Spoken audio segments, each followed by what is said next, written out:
మేరకు town inspector Izzuddeen తన సిబ్బందితో కలిసి శ్రీ సాయి బాలాజీ టవర్స్ ఫ్లాట్ నెం.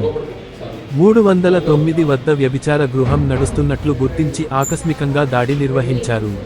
ఈ దాడిలో నిర్వాహకుడు సంతోష్ రెడ్డి పరారీలో ఉండగా, అతనికి సహాయకుడిగా ఉన్న అజయ్ను పోలీసులు అదుపులోకి తీసుకున్నారు. అలాగే అక్కడ ఉన్న మరికొంతమంది విటులను గుర్తించి అరెస్టు చేయడం జరిగింది. సంఘటన స్థలంలో ఉన్న మహిళలను రక్షించి, వారికి అవసరమైన సహాయం అందించడంతో పాటు ఒక మొబైల్ ఫోన్ మరియు ఇతర సంబంధిత వస్తువులను స్వాధీనం చేసుకున్నారు. ఈ కేసును క్రైమ్ నం.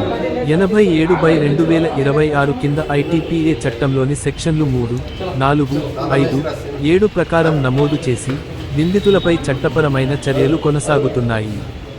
ఈ సందర్భంగా డీఎస్పీ గారు మాట్లాడుతూ, ఇలాంటి అక్రమ కార్యకలాపాలపై పోలీసులు నిరంతరం కఠిన చర్యలు తీసుకుంటారని, ప్రజలు తమ పరిసరాల్లో అనుమానాస్పద కార్యకలాపాలను గమనించిన వెంటనే పోలీసులకు సమాచారం అందించాలని విజ్ఞప్తి చేశారు.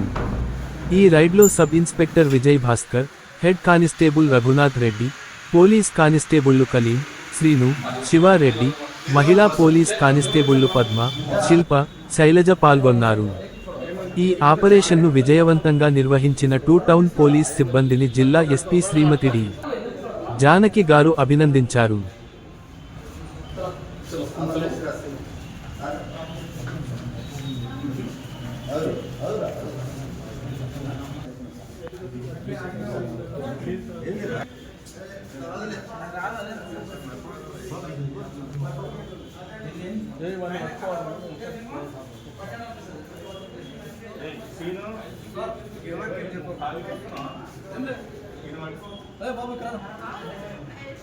రమేష్